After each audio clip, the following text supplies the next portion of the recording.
இதெல்லாம் கிடைச்சா மிஸ் பண்ணாமல் சாப்பிட்ணும்ப்பா அப்படின்னு சொல்கிறவங்களா நீங்கள்? அந்த லிஸ்ட்டில் இந்த முருங்கைப்பூவையும் சேர்த்துங்க. அவ்வளோ ஹெல்த்தியான இந்த முருங்கைப்பூவில் தாங்க நம்ம இப்போ சட்னி செய்ய போகிறேன். தோசைக்கு சைட் டிஷ்ஷாக வச்சு சாப்பிட்லாம், அவ்வளோ டேஸ்ட்டாக இருக்குங்க. துவையிலும் அரைச்சி சாப்பிட்லாம். அதுக்கு ஒரு வாணலில் 2 டேபிள் ஸ்பூன் அளவுக்கு தேங்காய் எண்ணெய் சேர்த்துக்கணும். 4 டேபிள் ஸ்பூன் அளவுக்கு கடலைப்பருப்பு, உளுத்தம்பருப்பு, 1 ஸ்பூன் அளவுக்கு மிளகு, ஜீரகம் சேர்த்துக்கணும். 3 காஷ்மீரி சில்லி, 3 ரெட் சில்லி சேர்த்து நல்லா ஃப்ரை பண்ணி பொடி பண்ணி எடுத்து வச்சுக்கணுங்க.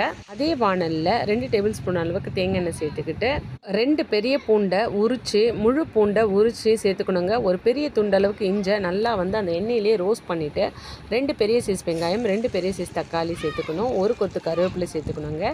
இந்த ஒரு கப் அளவுக்கு முருங்கைப்பூ இருந்தது பார்த்திங்களா, அதையும் சேர்த்து நல்லா வதக்கி எல்லாத்தையும் சேர்த்து ஒன்றா சேர்த்து அரைச்சி, பெருங்காயம் சேர்த்து, கடுகு, கருவேப்பிலை சேர்த்து, 2 காஞ்ச மிளகாய் சேர்த்து அரைச்சி அதை தாளித்து சாப்பிட்டா, தோசைக்கு சைட் டிஷ் வச்சு சாப்பிட்டா அப்பா அவ்வளோ டேஸ்ட்டாக இருந்ததுங்க. நீங்களும் இதை செஞ்சு பாருங்கள்.